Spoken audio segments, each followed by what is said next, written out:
朋友是一个坚韧不拔的纪录片，在香港这座城市的摄制，主演钱德勒、罗福。Assalamualaikum warahmatullahi wabarakatuh. Halo teman-teman semuanya, selamat datang di vlog pertama aku. Jadi perkenalkan dulu, nama aku Nadia Hoirunisa dari Fakultas Ilmu Pendidikan Program Studi PGSD.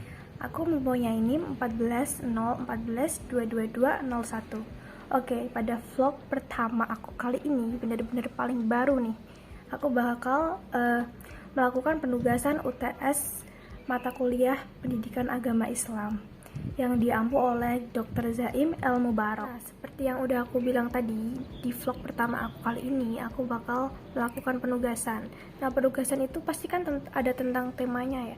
Jadi tema yang diberikan Bapak Abdul Zaim itu yang pertama adalah menanggapi sebuah video, yang kedua adalah kita menjelaskan tentang ijtihad, yang ketiga adalah tentang hawa nafsu, yang keempat adalah tentang poligami, dan yang kelima nih yang pasti sering banget kita alami, yaitu bagaimana sih cara kita menanggapi atau menyikapi perintah orang tua yang menyuruh kita untuk melakukan hal keburukan yang tidak sesuai dengan agama atau syariat Islam. Nah, stay tune ya, kita akan bahas bareng-bareng. Yang pertama tadi aku udah dapat video yang udah di-share oleh Bapak Zaim, yaitu tentang menanggapi sebuah video yang menurut aku menyentuh banget sih. Jadi video itu tuh tentang menceritakan tentang bagaimana sih seseorang tetap mampu bersedekah dengan keadaan dia yang apa adanya. Jadi kalau kita ingin bersedekah, kita tidak harus menunggu untuk menjadi kaya, untuk menjadi mampu, untuk menjadi lebih di atas orang lain. Dengan keadaan kita, dengan apapun yang kita miliki, kita masih tetap bisa bersedekah. Dan ketika kita melakukan suatu kebaikan, atau tadi itu yang konteks kita yang pertama itu bersedekah, kita itu bukan tentang seberapa besar sih yang kita berikan kepada orang lain, tetapi tentang niat kita, bagaimana ketulusan kita terhadap memberikan itu kepada orang lain. Manfaat yang dirasakan orang lain tentu bakal lebih besar, walau kita mungkin nyangkanya kayak itu padahal kan hal kecil doang gitu ya. Bagi kita emang gak berharga, tapi mungkin bisa aja bagi orang lain itu tuh hal yang berharga gitu. Jadi apapun yang kita berikan, seberapa besar, seberapa kecil, itu pasti tetap ada manfaatnya bagi orang lain. Nah, tadi di dalam video itu juga ada tentang toleransi nih.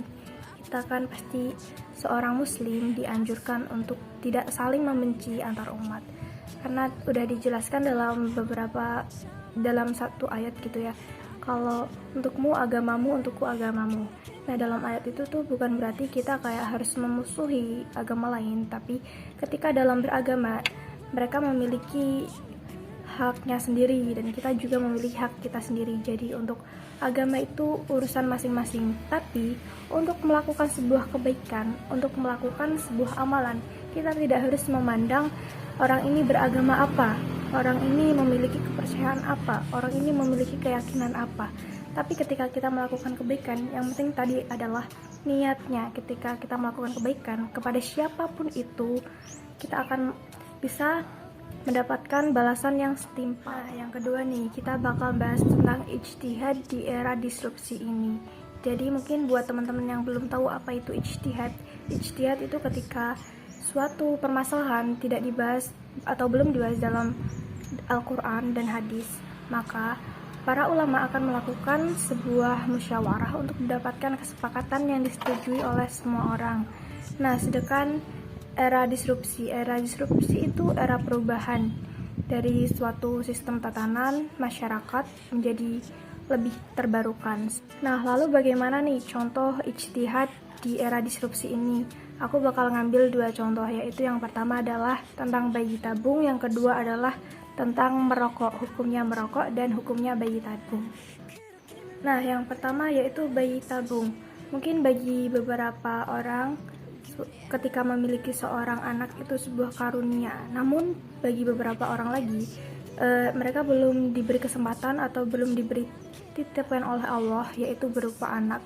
Mereka akan melakukan jalan pintasnya antara lain seperti melakukan program bayi tabung.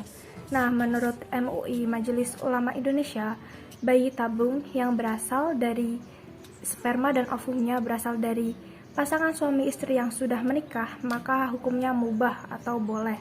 Sedangkan nih untuk sperma atau ovum dari seseorang yang belum sah menjadi suami istri, maka hukumnya haram. Nah, untuk yang selanjutnya ini aku bakal jelasin tentang hukum ijtihad merokok. Nah, menurut Komisi Fatwa MUI ketiga tanggal 24 sampai 26 Januari 2009 di Sumatera Barat, bahwa merokok hukumnya adalah haram bagi anak-anak dan ibu hamil dan merokok di tempat-tempat umum. Nah, merokok itu hukumnya haram bagi mereka. Jadi, merokok itu kan banyak mudaratnya atau banyak keburukannya. Nah, lebih baik kita untuk menghindari rokok karena sama saja seperti kita menyakiti diri sendiri. Di agama Islam kita diajarkan untuk menyayangi dan menghargai diri sendiri. Dengan merokok sama saja kita seperti membawa hal buruk kepada diri sendiri, maka hukumnya menurut saya dan udah ditetapkan MUI tadi hukumnya haram bagi ketentuan tadi, yaitu anak-anak dan ibu hamil. Untuk hukum selanjutnya yaitu tentang hawa nafsu. Nah, pembahasan kita kali ini, apakah hawa nafsu itu perlu dibesarkan atau dikecilkan? Menurut aku sendiri, hawa nafsu itu hal yang membedakan kita dengan para malaikat. Derajat kita menjadi lebih tinggi dari para malaikat karena hawa nafsu itu. Malaikat tidak diberikan hawa nafsu, sehingga tentu saja mereka akan mematuhi segala perintah Allah. Sedangkan manusia diuji dengan hawa nafsu.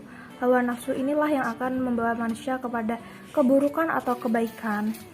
Menurut aku, dengan adanya hawa nafsu, manusia bisa merasakan senang, sedih, dan perasaan-perasaan lainnya. Jadi, untuk hawa nafsu sendiri, jika kita ingin membawa hal kebaikan, maka kita harus bisa mengendalikan apa itu hawa nafsu, supaya hawa nafsu yang buruk itu tidak membawa kita kepada neraka jahanamnya Allah. Nah, yang selanjutnya ini kita akan membahas tentang poligami bagi seorang laki-laki. Karena yang boleh berpoligami itu hanya laki-laki, sedangkan perempuan haram hukumnya untuk memiliki lebih dari satu pasangan menurut Islam. Nah, dalam surat An-Nisa sendiri sudah dijelaskan apabila seorang laki-laki mampu secara lahir dan batin untuk berlaku adil kepada istri-istrinya, maka dia diperbolehkan atau disunahkan untuk melakukan poligami. Sedangkan untuk laki-laki yang belum mampu secara lahir dan batin untuk melakukan bersikap adil kepada istrinya, maka dia disarankan atau dianjurkan untuk memiliki satu orang istri.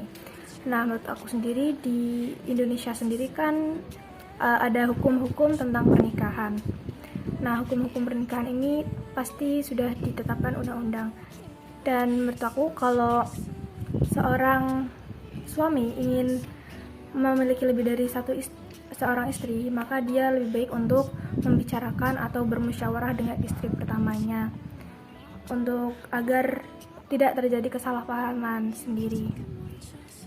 Dan di Indonesia sendiri, apabila seseorang memiliki lebih dari satu istri, maka yang akan tetap diakui secara negara yaitu tetap istri yang pertama. Jadi gitu, apabila seorang laki-laki ingin melakukan poligami, lebih baik dia melakukannya dengan secara matang dan tentu saja memiliki restu-restu dari istrinya. Dan tentu saja dia harus mampu secara lahir dan batin seperti itu. Oke, yang terakhir nih, tentang bagaimana sih cara kita menyikapi apabila seorang orang tua menyuruh kita untuk melakukan keburukan atau hal-hal yang menyimpang dari syariat Islam. Nah, orang tua kan tentu saja harus kita hormati sebagai anak yang berbakti. Kita harus menghormati orang tua, mematuhi segala perintahnya, dan memperlakukan dia dengan baik. Apabila kita menjadi seseorang yang buruk dalam penyampaian opini kita, maka kita bisa saja menjadi anak yang durhaka. Terus bagaimana cara kita menyikapi bagaimana orang tua yang menyuruh kita untuk melakukan kemudaratan? Yang pertama adalah tentang cara kita menyampaikannya. Tentu saja kita harus menyampaikannya dengan rasa hormat, rasa sopan santun yang tinggi, dan tidak dengan cara membentak-bentak. Orang tua tentu saja memiliki pemikirannya sendiri, sedangkan apabila dalam hukum syariat Islam itu menyimpang, tentu kita harus membenahi orang tua dengan cara-cara yang baik. Untuk cara yang selanjutnya yaitu kita harus meminta pendapat ulama-ulama yang lebih ahli tentang apa sih tadi yang disuruh orang tua kepada kita, apakah hukumnya boleh atau tidak dalam syariat Islam, agar kita tahu lebih dalam apakah itu boleh atau tidak. Nah, kita udah selesai nih, udah ada di penghujung vlog. Oke, jangan bosan-bosan sama aku, karena mungkin saja aku bakal melakukan vlog-vlog lainnya lagi untuk penugasan-penugasan lainnya. Jadi, see you. Wassalamualaikum warahmatullahi wabarakatuh.